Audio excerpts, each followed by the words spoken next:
Zelensky to CNN. If talks fail, there will be a wider war. Quote, I'm ready for negotiations with Putin, Ukraine's leader says. But if they fail, that would mean that this is a third world war. And All I right, will now tell I'm not you why. supposed to. It is because of shit libs. Because I can see shit libs in your country. They want to suck my big cock. So if I keep saying no fly zone enough, all of the bored housewives who fingered their tiny clit watching The View, they are all going to start screaming, no fly zone, no fly zone. And your stupid, half senile president is going to call for this.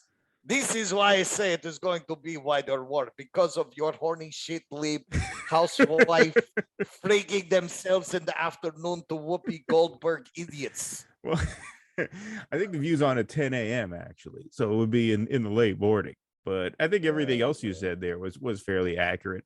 I'll strike a slightly more serious. That makes me more accurate than your average CNN. Yeah, there you right, exactly. If I only got one thing wrong, I'm ahead of the game. Yeah.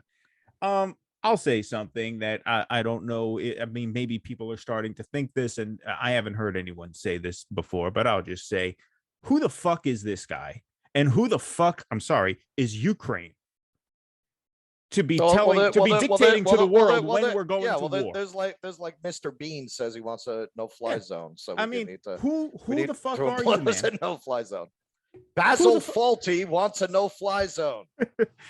I mean, but the fucking arrogance of this guy. So you and Ukraine are going to drag the world into war? You feel comfortable saying that? The world's going to go to war. You feel comfortable saying that? I mean, to me, this is just getting to a psychotic point. I mean, he just denied Russia's, offer about, recognizing their control of Crimea and independence for the separatist regions, wanting to maintain territorial integrity. Like, at what point do you tell this guy, like, enough is enough? You're a bit maniacal here. The world does not want to and should not want to and should absolutely not go to war over you and your people. Quite frankly, we shouldn't.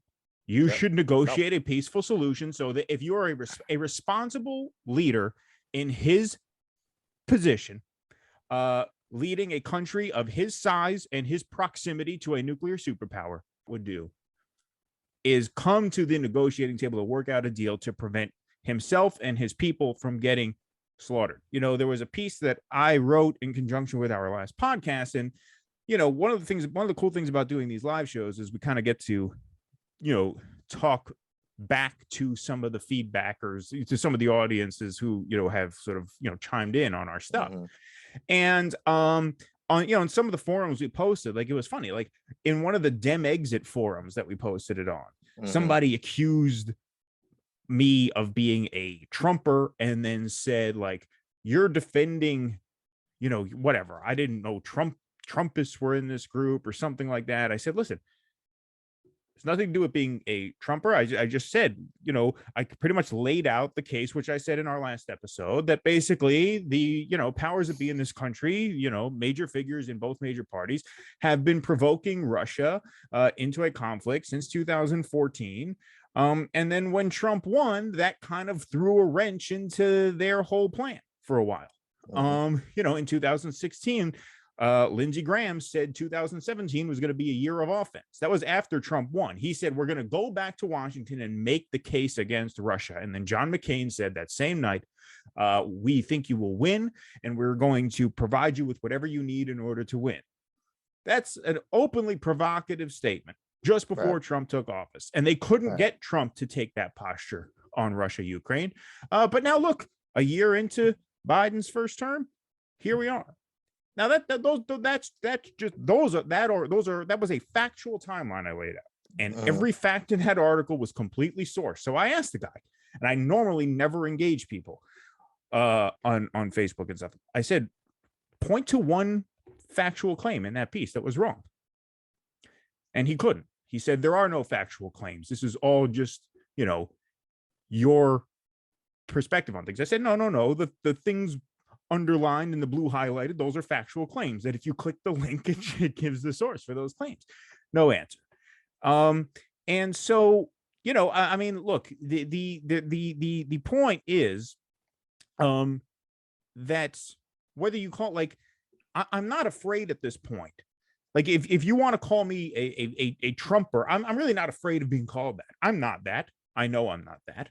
But like, you ought to be able to have a discussion about something.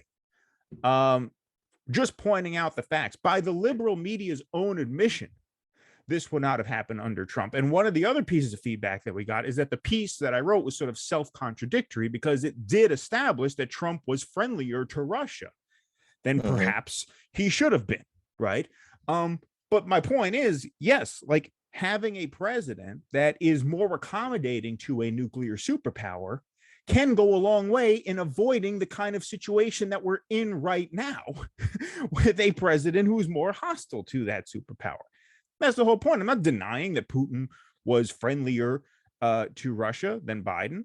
I'm not even denying that Trump was under the influence of the Russians in some nefarious way. I don't know that he was. I don't really see much evidence for that, but I'm not even denying that. I'm just saying, at this point, like, what is the more preferable scenario? What is the more preferable scenario? Having a president who takes Putin, who treats Russia with the seriousness, I won't even say respect, because it doesn't necessarily have to be respect, with the seriousness that it demands, because it is a nuclear armed superpower. Or having a president that thinks that we could just haphazardly give our terms, not be open to any sort of negotiation, and just let this happen. Which of those two scenarios are preferable? To me, it's not even a question. To me, it's not even a question. If that's a question for you, then you should evaluate that. But this knee-jerk response, like, it's so many people, even the people in a Dem exit forum right now, you hear the word Trump and your brain just breaks.